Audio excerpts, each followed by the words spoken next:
nubwo satani bibiri ivuga ngo nta kindi umusuma kimuzana atari ukwiba no kwica no gutikiza no gusambura, ariko bibiri ivuga ngo ariko jeho naje kugira ngo intama zanje zironke ubuzima, apana ubuzima bwa mwensheri, apana ubuzima bubayabaye, oya naje kugira ngo baronke ubuzima kandi ubuzima bugize gute? Busagutse. Uravyumva? Une vie en abondance, ubuzima busesekara, ubuzima buturengera bugasesekara bukaba benefique no kubandi n'abandi bakaduprofitako. Imana yaje kugira ngo mwe mucike ibiti, abantu baza bakugamamwo, haleluya, uruzuba abantu bagahembukiramo. Shengero ry'Imana ico nico turi. Haleluya. Yesu ashimwe cyane. Bwana asifiwe sana. No musi muri kino gitondo ndumva umenga amavansa jenyene. Yesu ashimwe cyane. Yesu ashimwe cyane. Yesu ashimwe cyane. Ndiko ndabwira n'ikirere cawe n'ikikugwanya n'ivyimviro vyawe vyama vyavangiwe n'ubwoba no kwihebura kuri mu buzima bwawe. Haleluya. Ndaje kuvuga ngo hari icyo Imana yakoze muri ubu busabane n'Imana, yaje kugira ngo twebwe, uravyumva, ntigarukane gusa ivyo twatakaje, ahubwo kandi nabiduhe bisesekaye birenze uko twabitakaje bimeze. Bwana sifiwe sana. Yesu ashimwe cyane. Haleluya. Amina. Ndakunda Dawidi, naramusomye mu mazaburi mu ndwi iheze, ariko munyemerere dusome iyi zaburi ya 42 ku murongo wa 5 n'umurongo wa 11. Psalm 42 verset 5 canke verset 11. Izo onye ko ari zibiri. Mutima wanje niki gitumye wicurikira? Niki gituma wicurikira? Stop. Uyu yari Dawidi, yari umuntu w'agahinda, yari umuntu afise ibigeragezo byinshi, afise intambara nyinshi. Muri zaburi ya 42 arabaza ngo mbega mutima wanje kubera iki uri kurasufra au dedans de moi, kubera iki wicurikira? Niki gitumye umagararamwo? Niki gitumye bantu b'Imana, sinzi ko murumva ko hari igihe umutima uguhagararamo. Musanze umutima umenga uricaye, ariko hari igihe wumva umenga wahagaze, uri kura kubita imigere, uri kuragira gute, ukawumva uja hajya, ukumva manuka hajya hanya, ukumva amasiporo awufasha umenga yaregareye, ukavuga uti je sinzi ko no mu gatondo buza guca bugize gute. Dawidi yaravuze ngo umutima wanje niki gituma umenga wampagazemo? Niwishimire Imana, niwishimire Imana, kuko nanone nzosubira kuyihimbariza, kuko nayo nzosubira kuyihimbaza. Uyihimbariza agakiza kava mu nyonga hayo. Vraiment. 11. Mutima wanje niki gitumye wicurikira? Niki gitumye vraiment uri muri vraiment? Niki gitumye umagararamwo? Vraiment. Niwishimire Imana, kuko nanone nzosubira kuyihimbaza. Haleluya. Niyo gakiza ko mu maso hanje, ni Imana yanje. Bwana sifiwe sana. Yesu ashimwe cyane. Haleluya. Iyi zaburi yo ya 34 ndashaka twese tuyivuge n'akanwa kacu. 34 verset 4 kugeza kuri verset 7. Fiston uko asoma chapitre namwe murakurikira inyuma yiwe. Haleluya. Ndashaka tuyature. Haleluya. Ndashaka kuyivuge kuko ni ijambo ry'Imana. Haleluya. Ujyature urivuge ko. Bwana sifiwe sana. Zaburi ya 34 ku murongo wa 4. Narondeye Uhoraho, aranyitaba, ankiza ubwoba nari mfise bwose. Bamwitegereje mu maso habo harakemuka, harasayangana. mu maso habo ntihazokwigera hamaramara. Uyu mugogwa yaratakambye. Uhoraho aramwumva, amukiza amarushwa yiwe yose. amwe yose. Umumarayika w'Uhoraho asagaje impande zose z'abamwubaha akabarokora, akabatabara, akabakiza. L'ange de l'Éternel campe autour de ceux qui le craignent, afin de les arracher. Alléluia. De quoi? De les arracher de quoi? Au danger. Tchap. Bwana sifiwe sana. Murazi ko jana nashushe mfasa gushuha gatoya vraiment. Ikintu cyo gishobora kunshusha ni ibintu nk'ibi, ibintu byivugiwe n'Imana nayo bisigaye vraiment. Yo. Bantu b'Imana. Haleluya. Ngo bahindukiye bakamwihweza tukamuraba. Ngo maso yacu yaciye ahinduka. Nous sommes devenus rayonnants. twari tuje twicurikiriye twihebuye, ariko ngo turavye mu nyonga hiwe, umviriza, usa n'icuraba. Ntushobora gufabrika, umviriza, naragiye umunsi umwe muri Amerika, muri ville imwe, batwara madamu kugura ibikoresho vya make-up, nanje ndaherekeza. Hama aratangura aracagura, aragira gute, bakaza baramupima. Hama abo badada badandaza ngaho muri mall barambona bati, erega nawe n'uyu twopima.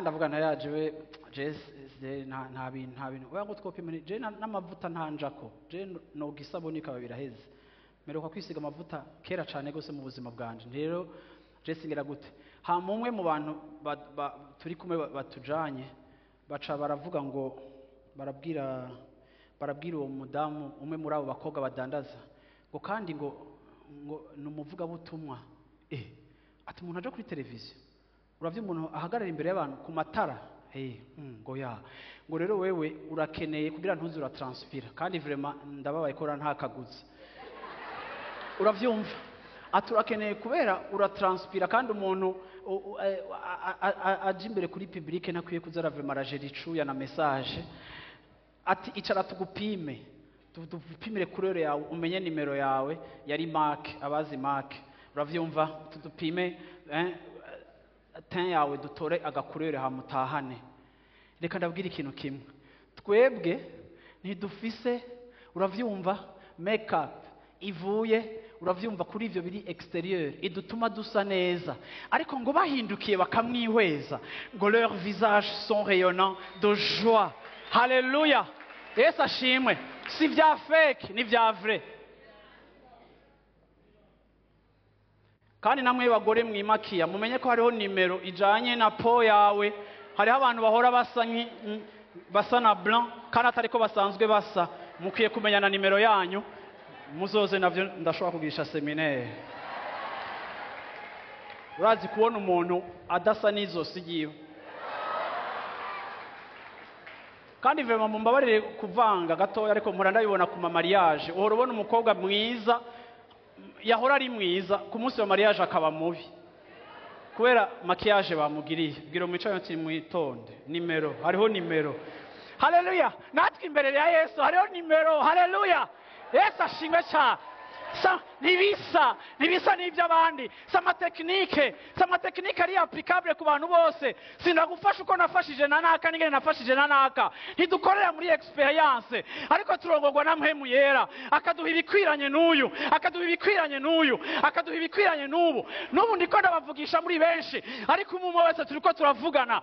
Ico ni igikorwa cya mpemu yera. Hariho nimero y'umuntu wese en fonction y'amabesoin yawe, en fonction y'ico ukeneye. Imana irazi kukugaburira no kukugirira gute igihe wahindukiriye amaso yawe akaba ari yuraba. Yesu ashimwe cyane.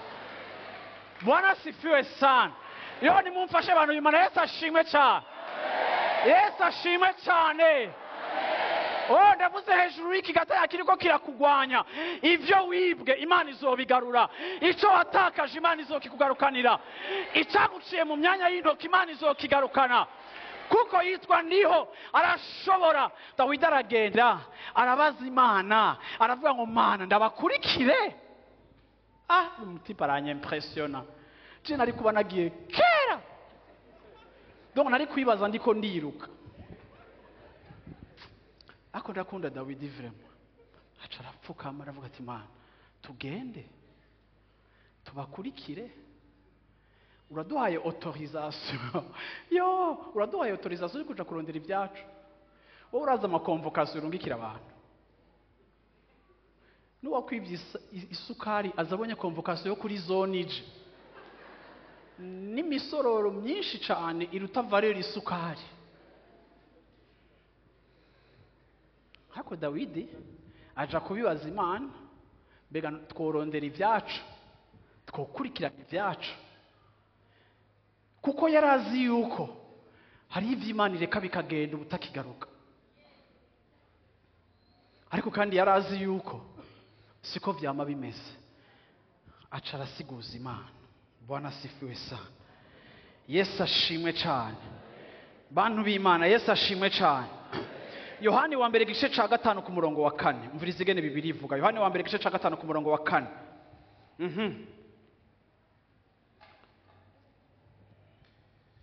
kuko icyabyawe n'Imana cyose Kuko icyavyawe n'Imana cyose kinesha isi. kinesha isi. Iyi niyo ntsinzi yacu Iyi niyo ntsinzi yacu. yatsinze isi Yatsinze isi n'ukwizera kwacu. ni ukwizera kwacu. Iri jambo rero ndashaka murivuge muhagaze vrema. Murumva ko ngaho nta black. Abavyawe n'Imana, abazi ko mwakijijwe bari mwe guruka. Utarakira Yesu ntaco na problem naho wo kwicarira. Two guha umwanya hanyuma, ariko abazi ko bavyawe, abazi ko bavyawe muri kino gikorwa ca muhemu bakavyagwa n'amazi n'amaraso. Abazi ko bavuye mu gise ca Yesu cyo kumusaraba kandi bagasubisa operation ya Saint Esprit. Akatugira ivyaremwe bishasha muri Kristo Yesu. Abazi ko mwavyawe. Can you stand up please? Wazalikiwa, mnaweza mkashimama kidogo, tutangaze hii neno. Bwana asifiwe sana. Fiston, come on. kuko icyabyawe n'Imana cyose Kuko icyavyawe, oya Fiston, volume ni ntoya, ndashaka muvuge nk'abasazi. Bwana asifiwe sana. Bantu b'Imana, n'amaprobleme turayavuga tukerura, ariko kandi tugira tuvuga ijambo ry'Imana rituvuga ko. Haleluya. Subira muti kuko icyabyawe n'Imana cyose kuko icyavyawe n'Imana cyose kinesha isi. kinesha isi. Iyi niyo ntsinzi yacu Iyi niyo ntsinzi yacu. yatsinze isi Yatsinze isi ni ukwizera kwacu. ni ukwizera kwacu.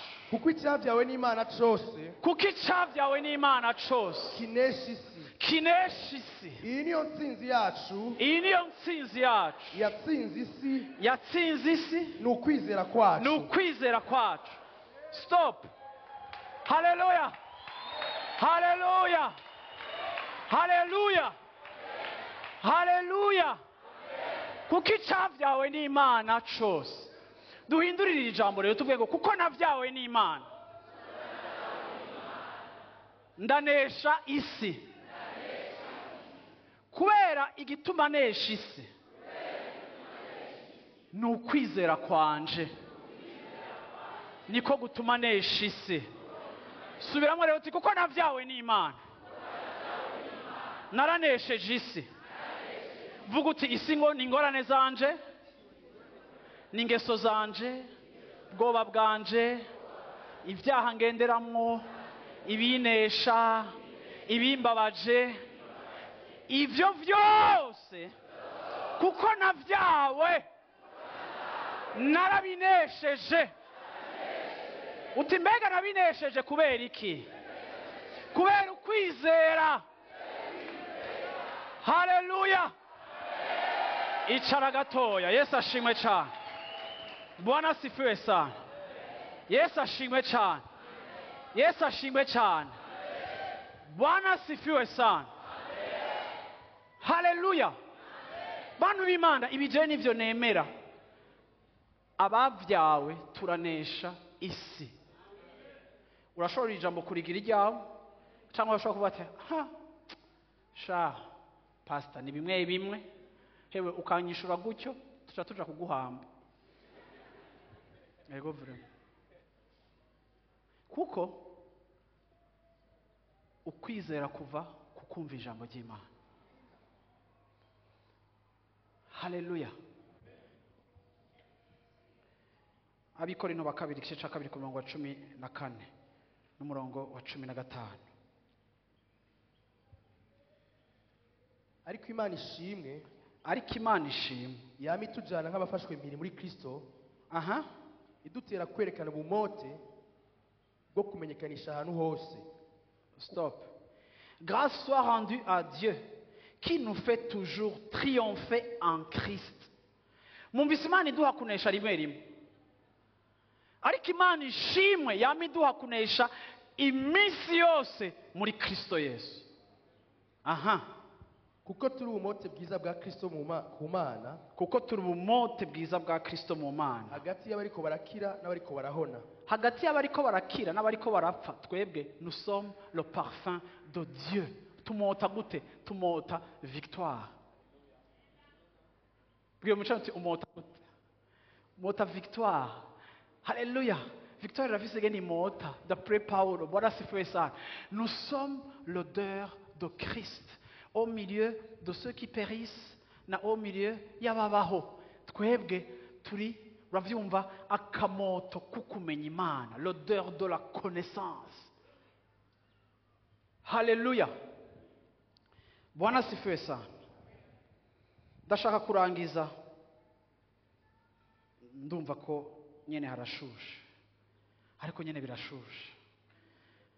Dawa ya moto ni nimumva hashushe hanze mushuhi indani nta bindi, njo solution. Yesu ashimwe cyane abantu b'Imana. Haleluya. Amen. Dawidi aja gusiguza Imana. Imana iramubwira ngo genda byose murabigaruza. Ndashaka gusurinya iki kintu. Imana itanze promesse ko byose babigaruza, ariko nibwiye Dawidi aho babatwaye.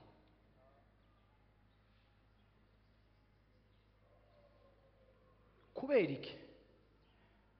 Kuko ni Imana iduhaye isezerano, ntitugenda mu isezerano ry'Imana mu bwenge bwacu n'amayeri yacu, ariko ni Imana iduhaye isezerano ikavuga ibyizokoresha ubuzima bwawe, ni nayo nyene ikujana mu isezerano. Abantu benshi barumva isezerano ry'Imana bagashuha bagaca batangura kwijana mu bwenge bwabo mu isezerano ry'Imana. Rimwe kuko uri kurijana ugaca mu nzira zitarizo, kuko iyagusezeraniye nizo nagushikana kuri objectif. Haleluya. Bwana asifiwe sana. Haleluya.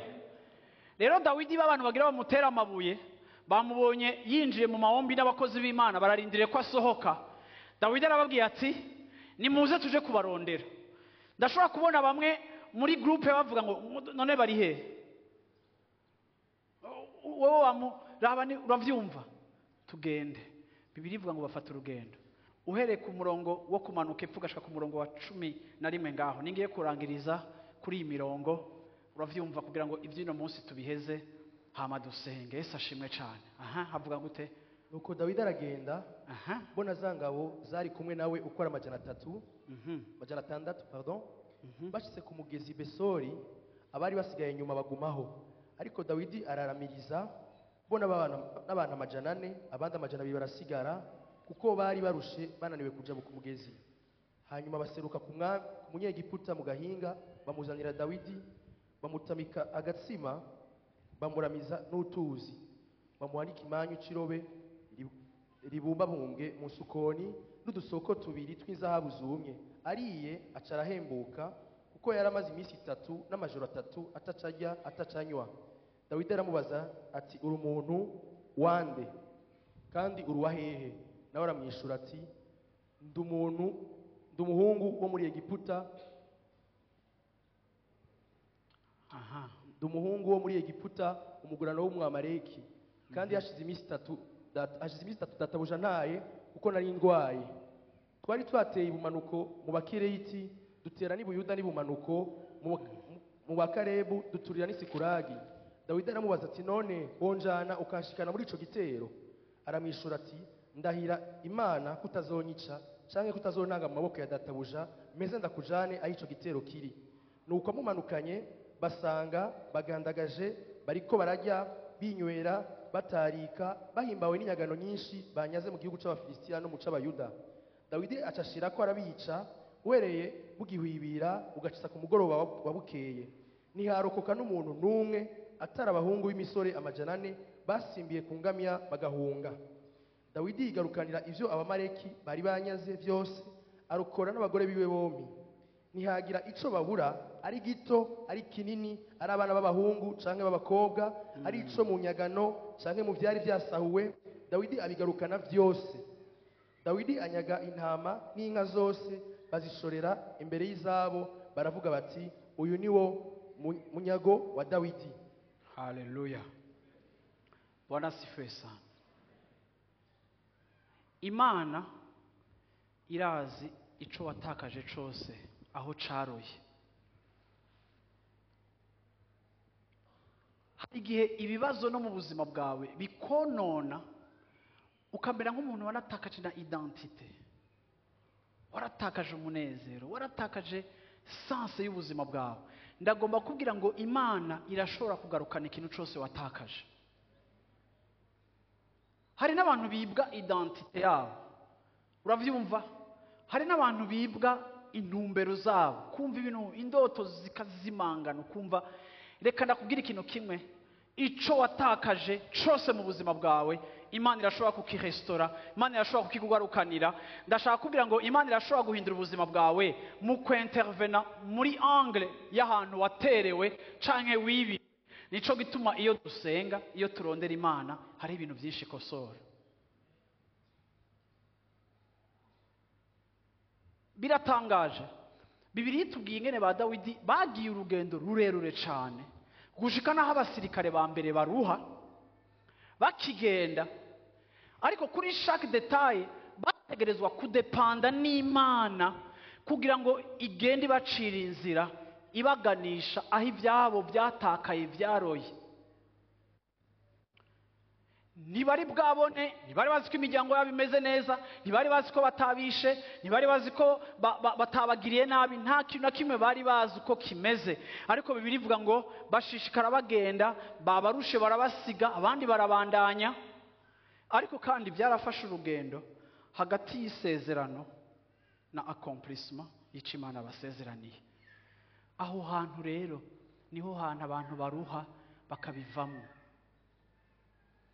Bibiliya ntitubwira igituma bajya basoda barushe ngo bagasigara hakuno y'amazi bikanka ko babandanya. Kandi sinibaza yuko iyo baba bagifise icizere ko abantu babo bakiri bazima, sinibaza ko hari umugabo n'umwe yari kubivamo ngo areke ngo abandi bagende ngo we yisigarire. Ariko birashoboka yuko mu kubivamo no gusigara mu nzira, birashoboka ko hariho inquiétude ikomeye na désespoir yuko bataza kuba bagisanga imiryango yabo ikomeye, baradesida kubivamo barisigarira. Dawidi niyo abacira urubanza aravuga ati nimubareke basigare, basigarana ibintu bimwe, abashishikara baragenda barabandanya. Kuko kugira ngo ubandanye uja mu isezerano birasaba yuko mu buzima bwawe uba uri umuntu ushishikara kwizera Imana kandi ufise ibihagije bikubaka imbere yuko ushika mu isezerano ryawe. Ngo bageze mu nzira basanga agahungu k'akanyegiputa kagira gapfire ku nzira. Dawidi akagirira impuhwe, barakagaburira, bagahayifana n'igitumbura. Gahembutse baramubaza ngo wowe urinde, uvahe, ukajahe, uruwande? Akagahungu karababwira ati kabonye gahaze, karavuga ati jewe databuja yabonye ngwaye yanka kunyikorera banta mu nzira, nari mu bantu baje kugira igitero mu bisagara bagizemo ibitero na Siklagi yari irimo, ca gisagara ca ba Dawidi bibamwe imiryango niki. Baba bahejeje kuronka umu informateur muri camp de l'ennemi, abaha information, amaze kumva ko abafisemo sécurité, amaze kumva ko ataco bazomugira, acika igikoresho cyo kubarangira. Ndaje kubwira ikintu kimwe ngo Imana irashobora no gukoresha waje gusambura ubuzima bwawe. Imana irashobora kumukoresha uwo nyene usa nk'uyo nyene. Imana irashobora kumukoresha akagaruka akabisoko ry'umugisha ku buzima bwawe, akagaruka agakoreshwa n'Imana gukemura ikibazo cawe. Kuko Imana nizopfa yemeye ko tuyishira muri box. Imana nimeze nk'imishwari, Imana ndushobora kuyishira mu mufuko. Inzira zayo n'igihumbi, inzira zayo nk'uko ijuru ritandukanye n'isi, nk'uko nord na sud bitandukanye.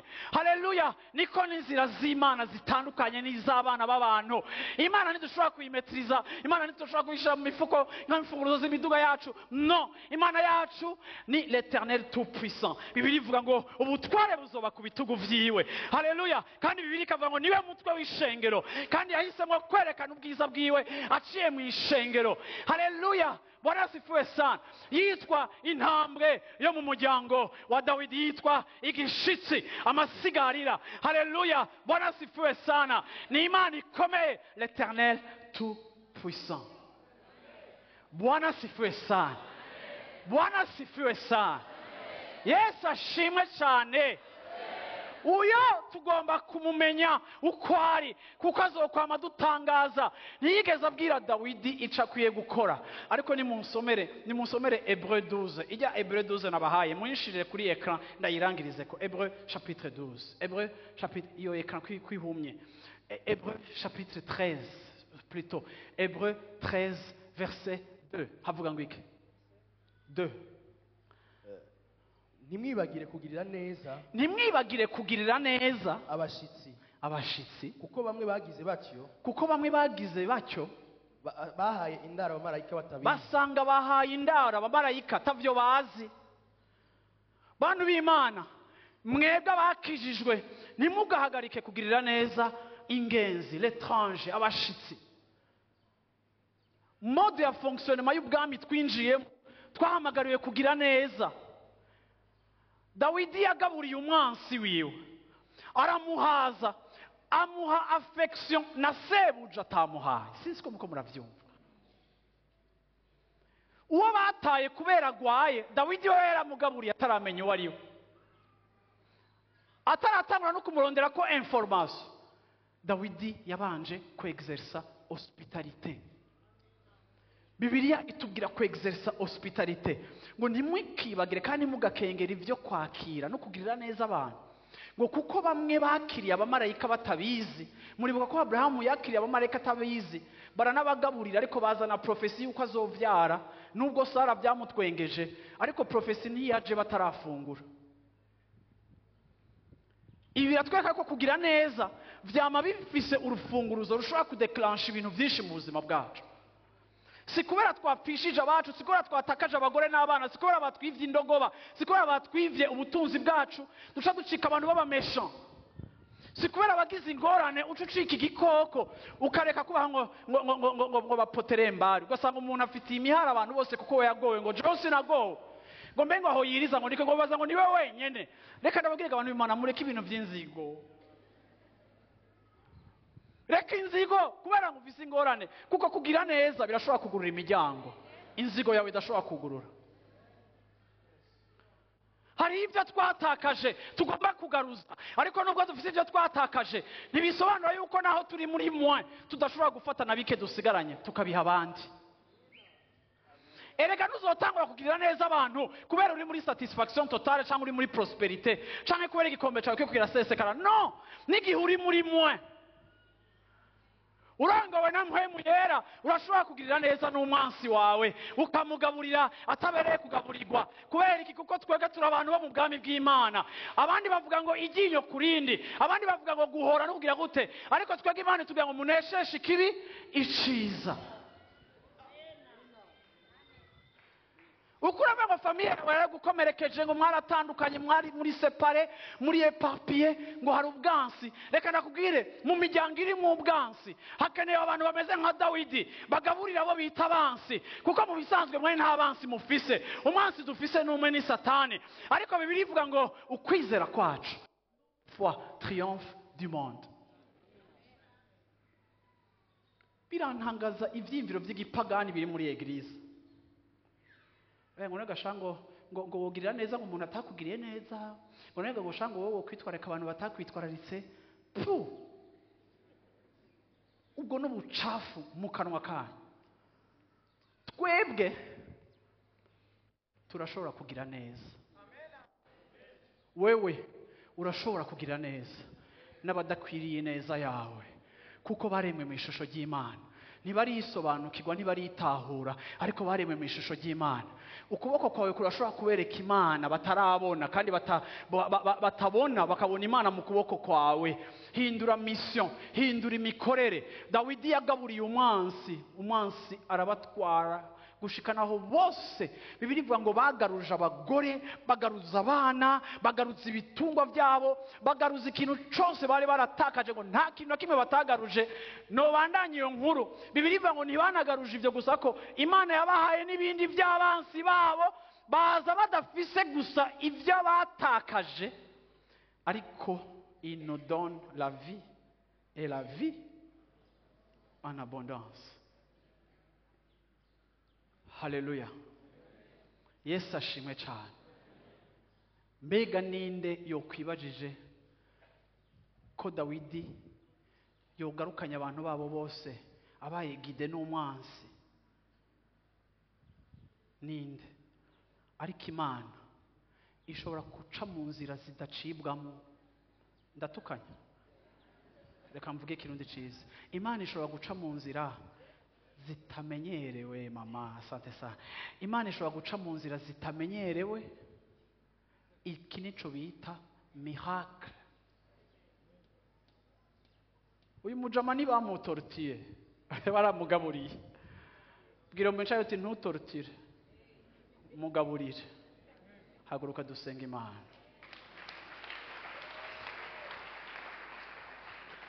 Hari igihe twibaza yuko gukomesha abantu, kubugarira, kubugarana, kubirukana, kubaka ibyo wabahaye, ngo zana n'izo ntebe, ngo sije nazibahaye, ngo amasahani murira, ngo nayabahaye 12 ngo yagarukane yose. Kuki wibaza ko gukomesha umuntu bimuzana guhinduka? Mugaburire azohinduka. Mukorere iciza adakwiriye, ngo kuko iyo ugiriye iciza umuntu adakwiriye uba umuteretse amakara hejuru mu mutwe wiwe. Haleluya. Bantu b'Imana, muri DNA yacu dutanga ivy'Imana.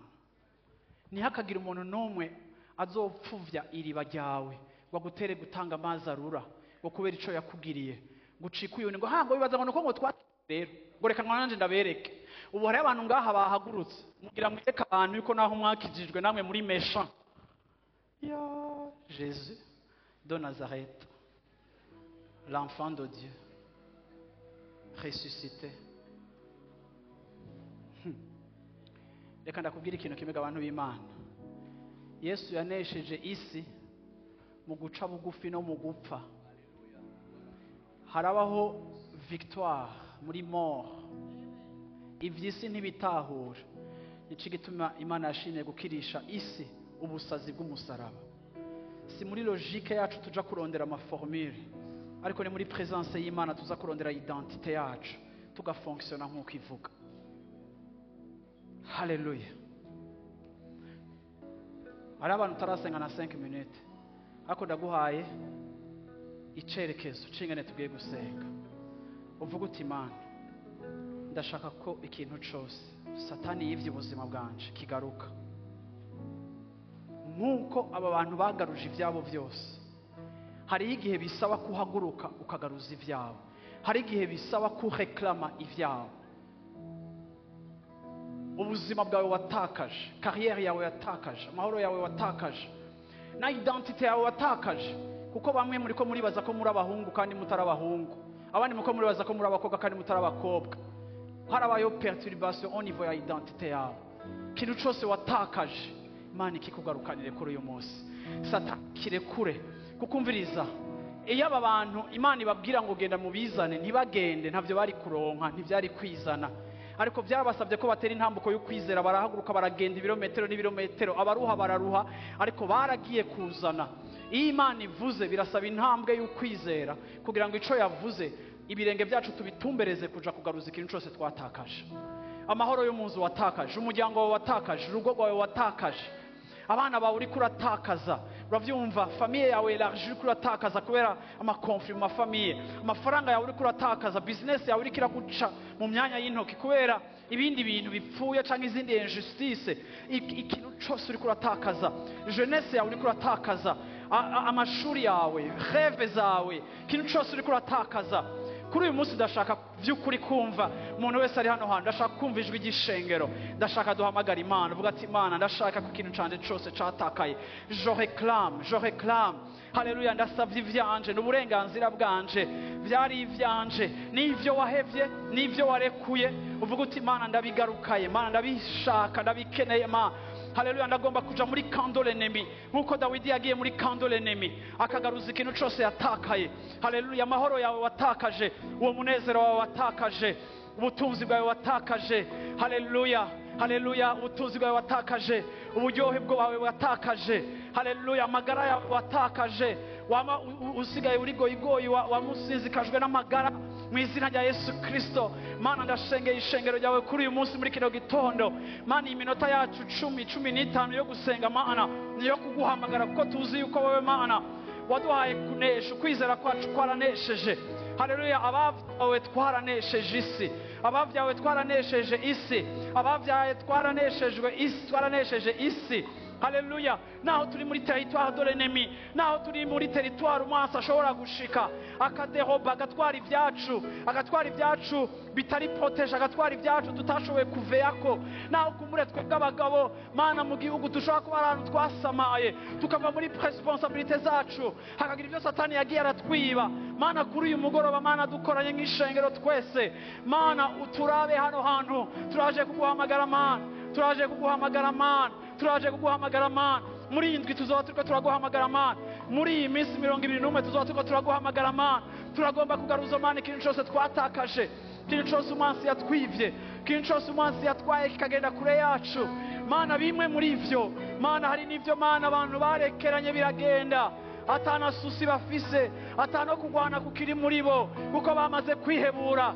Ariko mana, ce qui triomphe du monde, c'est notre foi. Ce qui triomphe du monde, c'est notre foi. Ce qui triomphe du monde, c'est notre foi. Mana kuri uyu munsi muri kino gitondo ndakweretse abantu bagwaje, abana babo mana batwawe n'ingwara, basizikajwe n'ingwara z'urutavanako, baratakaje amahera menshi mu kubavuza, bariko barondera amasoriso hirya no hino. Mana hari abantu hari hano hantu ubuzima buriko bubamerera nabi. Mana ndasenze kuri uyu munsi muri kino gitondo mana, ndasenze muri kino gitondo mana, ndaguhamagaye muri kino gitondo mana, ndaguhamagaye. Ubu ntiturinda gufata urimu na turimu, ariko mana turazanye mana, duhamagaye wowe mana. Mana mu bushobozi bwa mpemu yera waduhaye kugira access kuri wewe. Yes, yes, yes, we yes. Icyatakaye cyose, icagiye kure cyose, amahoro yatakaye, munezero watakaye, uburyohe bwatakaye, indoto zatakaye, ivyiyumviro byatakaye, ibyo byose mana twibwe. Ivyacu mana, ivy'umansi yivye, ivyatakaye mana, ivy'umansi yatwaye, ivy'umansi yagize ivyiwe. Ariko ijambo ryawe ritubwira ko ari ivyacu, ivy'umansi yitwijije, ivy'umansi yagize ivyiwe akavyiyapropria. Ariko mana ari ivyacu mana. Turaje muri kino gitondo ishengero, umuntu wese araje muri kino kibanza, umwe wese arazanye ubuzima bwiwe, umwe wese arayiserutse imbere yawe. Ubu ntiduserukanwa gusa, ubu ntiduserukirwa na Dawidi, ariko umwe wese arazana ivyiwe, umwe wese araza ivyiwe, umwe wese arazana ubuzima bwiwe. Hari amamariage ariko aribwa, hari amabizinesi ariko aribwa, hari amaproje ariko aribwa, hari ibintu biriko biratakara. Yesu we, Yesu we, Yesu we, Yesu we, Yesu we, Yesu we, Yesu we, Yesu we. Abaririmbyi muri hano kuma mikrofone mumfashe gusenga, mumfashe gusenga, ndagomba kumva amajwi yanyu. Lekeshetele bo satarakeshetele blo, lekeshetele ko tiele blo shetele ko, nakashetele bo sendele ko shetele ko. Imana ikubohore, Imana ikwishure, Imana ikugirire neza, Imana ikugwanirire, Imana iguserukeko, Imana ikwishure muri kino gitondo, Imana ikugendere muri kino gitondo, Imana ikube hafi muri kino gitondo, Imana ikwereka aho biri, Imana ikwereka aho biri, Imana ikwereka aho biri, Imana ikwereka aho biri, Imana ikwereka aho biri, Imana igarure. Exerce uburenganzira bwawe, exerce uburenganzira bwawe, exerce uburenganzira bwawe. Exerce foi yawe mu izina rya Yesu Kristo, mu izina rya Yesu Kristo. Teketele ketele bo shatala katele bo satala koshi, keshetele kotele blo, sheketele kotele blo sandala kosha, kitele bo shatala katele blo she, lekeshendele kosetele ko, lekeshetele bo sandala ka, lekeshetele ko. Niwe mana waduhamagaye, niwe mana wadutumiye mana, niwe mana waduhamagaye, niwe mana wadutumiye mana, kugira ngo ugire ico ukoze, kugira ngo uhindure mana. Niwe mana wadutumiye ku meza yawe, kugira ngo ugire ico ukoze mana, ugire ico uvuze mana. Niwe mana watubwiye ngo ni ivyacu tugende kubigaruza mu izina rya Yesu Kristo, mu izina rya Yesu Kristo.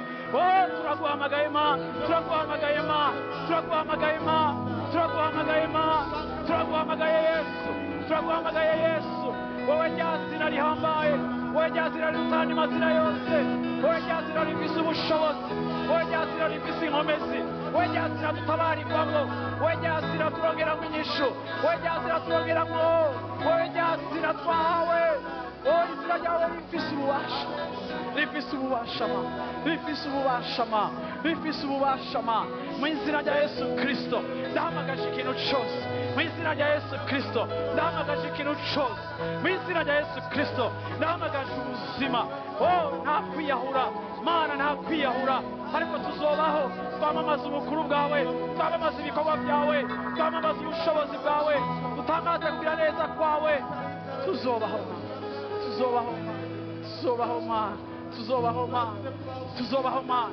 Restauration mu miryango, restauration mu miryango, restauration muri carrière, restauration mu vyigwa, restauration mu maproje y'iterambere, restauration mu magara y'abantu bawe, restauration mu miryango y'abantu bawe, restauration ma, restauration ma. Garukana ubuzima ma, garukana ubuzima ma, garukana ubuzima ma.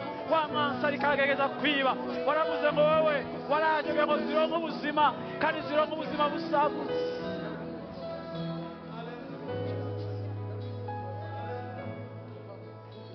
Hallelujah. Ndashaka mwese mudugije ibiganza turirimba indirimbo bivuga ngo sinzi ukuntu bigenza, sinzi ingene azogushikana mu ikambi y'umwansi ngo ibyawe bigaruke, sinzi uwo munyegiputa muzohura akaguha information, ariko naho tutazi ingene bigenza, ico tuzi ni kimwe, nuko aratwitayeho. Hallelujah. Sinzi uko bigenza, sinzi nuko bikora. Hallelujah. Ico nzi nuko iyo utegetse biratungana. Wonyemerera ugahaguruka ku maguru yawe ukatura aya majambo y'indirimbo. Sinzi uko bigenza, sinzi nuko bikora. Ico nzi